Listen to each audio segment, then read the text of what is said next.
Good morning, everybody. I had something important that I wanted to talk about today, and this is stuff that we've been learning since my wife has had her ovarian cancer. So, first of all, if any of you that would ever hear this have ovarian cancer and you have to have a tumor taken out, make sure to have them idiots take the omentum out too, like they're supposed to. So check this out. The first surgery that my wife had, she had a big tumor that she had to have taken out. It was hurting her so she couldn't even walk, or hardly walk without pain. And so went in to the hospital. She had the surgery supposedly by this amazing doctor, we were told, supposed to really be on his game, right? 30 years of experience of doing this kind of stuff. And but for some reason in my wife, he didn't take her omentum out. Now this is something that we found out afterwards.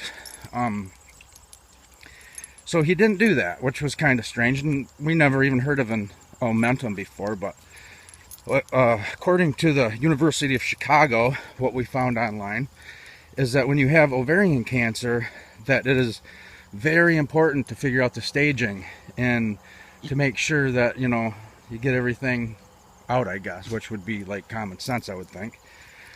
But with 80% of women, the ovarian cancer causes omentum cancer very fast in 80% of the cases. So that's where it always goes. So when you have the surgery, when you have because she had a full hysterectomy, then had her ovaries and all of that stuff taken out and fallopian tubes, but nobody ever said anything about the omentum. But the University of Chicago says that that's supposed to come out too when you do all of that. It's part of the procedure. So he left that in. And I would have to say that he left it in on purpose, because you can't tell me that I know this stuff and he's been doing it for 30 years and that's like news to him, I guess. So a tumor came back. And within 2.5 months, it was already really big, and it was almost as big as the other one that she had taken out first. So that tells me that it was already spread to that, and there was already a tumor in her omentum. And okay, now the omentum is a flap. They call it like an apron of fat cells, I guess, and it separates your intestines from your abdomen wall. And it's something that they say that we don't need. Well, I don't even know if guys have an omentum, okay? I never even looked to see that, but I know that women do. So that's what we're talking about. So then this goes from one side of your chest, like kind of all the way up to the bottom of your rib cage, is where she had to get cut to, and all the way down just about. So it's a flap that they got to cut off from one side of you to the other, and that's where the other tumor was. But if she would have had it taken out the first time the right way, she wouldn't even be dealing with this right now. See, the thing is my wife didn't do chemo, and these doctors, in order for him to leave that in like that, it has to be done on purpose. There has to be an agenda behind it. There'd be no other explanation. And so she didn't do chemo. If she would have done chemo, this tumor would have came back very fast. The chemo wouldn't have stopped that tumor from, it was growing so fast. And if she was doing chemo, she would have not even been able to have this other surgery, to have this other tumor taken out. So it's a good thing that she didn't do it. And I'm not for it now either. But, you know, people make their own decisions. But I just know that all of this, you know, the cancers and all that stuff, it's all a crock. You know, Jesus tells us to go to him. It's what we believe in. If we believe in this system and we go to this system for help, well, we're only going to get what the system can offer us. If we go to Jesus, we get offered so much more. We get offered everything. And he fixes us, you know. He makes us healthy.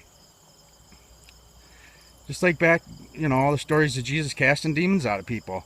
When they were sick, he cast them out and then they were healthy. Why would that be any different today? On everything. I mean, I don't know. That's just, you know, it's like you can have faith like that, but you can't make somebody else have faith like that, you know? So I think it's all spiritual. At least that's how it gets going until you watch these deliverance videos and stuff, and these demons, you know, they like to tell what they do. They're so proud. I think it's funny. And they're always saying that they cause cancer, like in the female parts and stuff like that in women. So if that's the case, well, then they can be cast out and they got to take all that crap with them too. But everybody's got to seek their own deliverance, you know. So that's all I was just gonna spread around today, to try to spread some truth about that. And if you know anybody, just to make sure to, if you don't do chemo, I mean, if you do chemo, I don't know, it's acid, basically. If you get it on your skin, it burns a hole in you, you know, if it gets on the outside of your skin. So they're not fooling me. I know that what the system is and what they're doing. All these surgeons are masons, you know. The ones that think that they control life and death, they think they're like gods, you know. They decide who lives and dies. Because if you just are pushing people into chemo like that, leaving tumors in them on purpose, and it's got to be only for, you know, it's $20,000 a treatment, so it's a good business, right? If everybody went to Jesus, they wouldn't have a job. So them are the people that you trust in, anyways, if you're doing it here. And that's all I got for today. So I'll talk to you guys later. See you, love you, bye.